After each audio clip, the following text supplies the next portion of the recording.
బాలినేని జనసేనకు పోతున్నాడు అని చెప్పి 2-3 ఛానల్స్లో రావడం జరిగింది. నిజంగా చాలా బాధాకరమైన విషయం.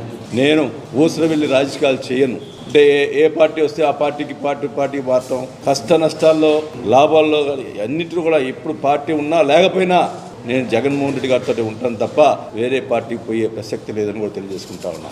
పవన్ కళ్యాణ్ ఈరోజు మళ్ళా మరి పొత్తులు పెట్టుకునేదానికి ప్రయత్నం చేస్తున్నారంటే మరి ఆయన్ని ఏమనాలి? 2019లో చంద్రబాబు నాయుడు ముందు చంద్రబాబు తిట్టాడు పరిపాలన బాగాలేదని. మరి ఈరోజు మళ్ళీ పొత్తులు పెట్టుకొని మళ్ళీ ముందుకు వస్తానంటే దానికి ప్రజలు ఇవన్నీ కూడా గమనించాల్సిన అవసరం ఉంది. పవన్ కళ్యాణ్ గారిని ఆయన ఏ రోజు మొదన్న ఏమన్నాడు? జగన్మోహన్ రెడ్డి గారు జనరంజకంగా పరిపాలిస్తే నేను సినిమాలకు వెళ్ళిపోతాను అన్నాడు. వాస్తవా కదా మాట అన్నాడు. మరి అన్నవాడు ఈరోజు జగన్మోహన్ రెడ్డి గారు పరిపాలన బాగుందనే ఉద్దేశంతో సినిమాలు మొదలుపెట్టాడు. దానికి ఒప్పుకోవాల్సిన అవసరం పవన్ కళ్యాణ్కి ఉంది.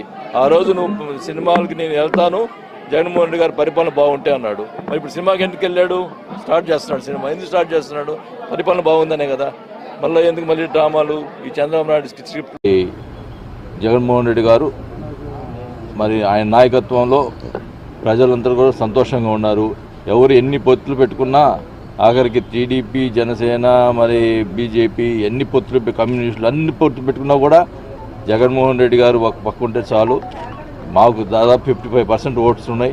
ఖచ్చితంగా కూడా వైఎస్ఆర్ కాంగ్రెస్ పార్టీకి దేనికి కూడా జంకే ప్రసక్తి. మరి పవన్ కళ్యాణ్ గారు ఆయన మాట్లాడినాడు ఎలక్షన్ అయిన తర్వాత ముఖ్యమంత్రి గారు జనరంజకంగా పరిపాలిస్తే నేను సినిమాలకు పోతానన్నాడు. మరి ఆయన సినిమా మొదలుపెట్టాడు. 15 సినిమా మొదలు పెడుతున్నాడు. అంటే నువ్వు ఒప్పుకున్నట్టే కదా జగన్మోహన్ రెడ్డి గారు జనరంజకంగా పరిపాలిస్తున్నాడు, ఒప్పుకున్నట్టే కదా. మనం ఎదుగు ఈ విధంగా చంద్రబాబు నాయుడు గారు చెప్పినట్టు ఆడుతున్నావు. అది పద్ధతి. పవన్ కళ్యాణ్ గారు మీ పిల్లల్ని ఎలా చదివిస్తున్నారు? అంటే మీరు ఏదైతే డబ్బు ఉన్నది కాబట్టి ఇంగ్లీష్ మీడియంలో చదువుకోవచ్చా? మరి పేద